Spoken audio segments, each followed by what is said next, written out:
Bonjour Madame, Monsieur, très heureuse de vous retrouver dans ce 13e matin de prière. Bonjour Pasteur. Bonjour. C'était un thème vraiment très enrichissant, déviation spirituelle. Quelle est l'origine de la déviation spirituelle?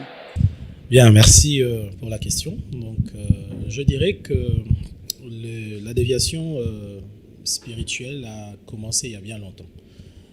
Tout à l'heure dans le message, j'ai parlé de l'époque déjà des églises des Galaties, mais cette déviation a commencé même au temps de Jésus, nous le voyons, à travers le pharisianisme et la doctrine des Sadducéens, toutes ces religions auxquelles Jésus était buté.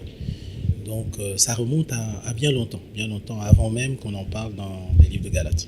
Merci beaucoup, Pasteur, de nous avoir éclairé, surtout de ramener à la lumière. Mais pourquoi avoir choisi principalement les 3 époques dont vous avez cité, et quelle est la maladie actuelle qui aujourd'hui est guettée par l'Église, qui aujourd'hui ramène l'Église à l'époque précédente, si on peut le dire ainsi? Voilà, les 3 époques, nous les avons choisies parce que ce sont des époques assez marquantes qui ont apporté beaucoup de bouleversements dans le mauvais sens dans l'Église. Et donc, c'est pourquoi j'ai tenu surtout principalement à m'étaler beaucoup plus sur la 2e époque du Moyen-Âge, où nous voyons beaucoup trop de pratiques que nous revoyons aujourd'hui de nos jours, qui sont revenues. Donc, c'est pour ça que j'ai tenu à parler de ça. Puisque la déviation spirituelle nous guette tous et qu'elle arrive de manière subtile, avez-vous dit, comment s'en protéger? La première des choses, pour s'en protéger, il faut que le chrétien cultive le discernement.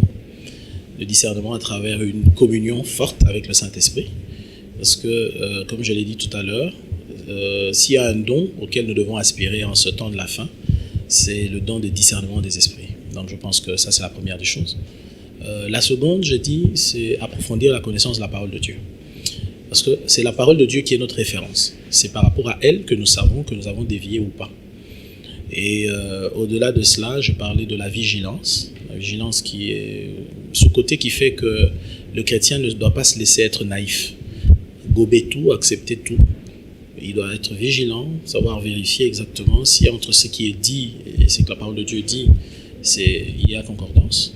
Et enfin, la prière. La prière, parce que c'est dans la prière que nous avons la grâce de Dieu. Vous savez, nous ne tenons pas par nos efforts, mais nous tenons par la grâce de Dieu. Donc, c'est d'abord une affaire de grâce, et c'est par la prière que nous pouvons attirer cette grâce.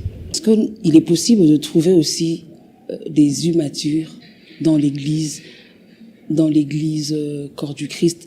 Est-ce que ça sera possible que votre thème soit retrouvé aussi dans un milieu de chrétiens? Est-ce que votre thème a lieu d'être cité? J'aimerais un peu comprendre. Bien sûr, bien sûr. Si nous en parlons, c'est parce que nous le vivons. Nous le vivons au quotidien. Nous voyons de plus en plus d'immaturité, malheureusement, dans le chef de plusieurs chrétiens. Et c'est pourquoi nous tenons à en parler. Donc, dans les milieux de chrétiens, ces sujets vaut la peine d'être enseignés. Parce que nous voyons beaucoup trop d'abus, des choses qui se font, mais qui n'ont rien à voir avec la parole de Dieu, que les chrétiens font. Et je pense que c'est un sujet assez important qu'il faut même approfondir. Et pour une avant-dernière question, Pasteur, quelle est la vraie définition, pouvons-nous comprendre, quelle est la vraie définition de l'immaturité? Quelle est la vraie définition de la maturité? Qui peut-on appeler un mature spirituel? Bon, d'après la parole de Dieu, la Bible distingue le fils de l'enfant. Et ici, quand on voit fils, c'est celui qui a la ressemblance à Christ.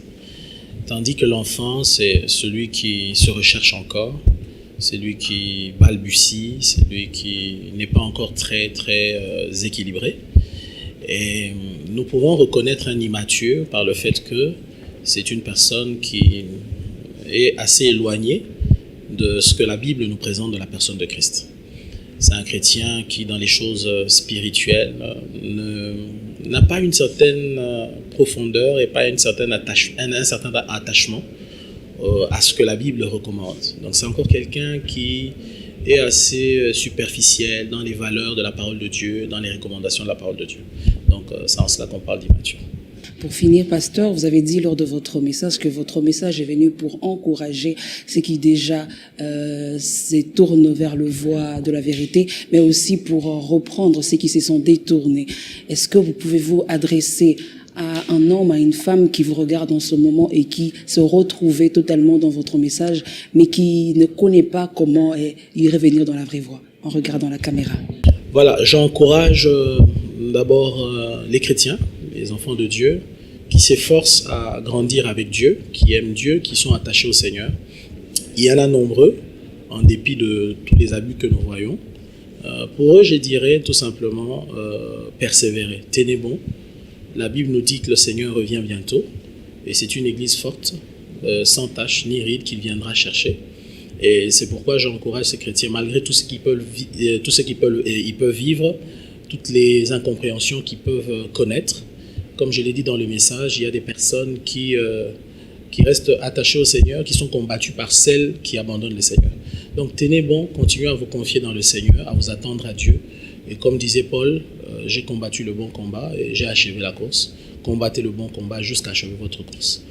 Pour ceux-là qui semblent manifester cette immaturité dont nous parlons, qui balbutient encore dans les choses de Dieu, écoutez, nous ne sommes pas venus vous condamner à travers la parole de Dieu que nous avons apportée ce matin, mais nous sommes venus vous tendre une main pour dire Dieu est un Dieu de repentance.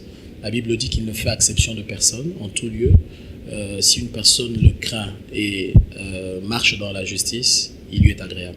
Donc vous pouvez toujours revenir au Seigneur par une attitude d'humilité, une attitude repentante, et c'est cela qui attire le Seigneur et qui permettra que le Seigneur puisse également vous récupérer et vous aider à mieux marcher vers la maturité. Voilà. Et voilà, nous sommes déjà à la fin.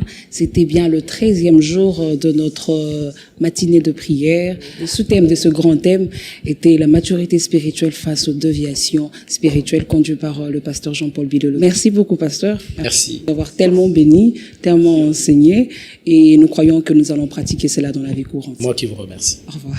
Au revoir. Merci.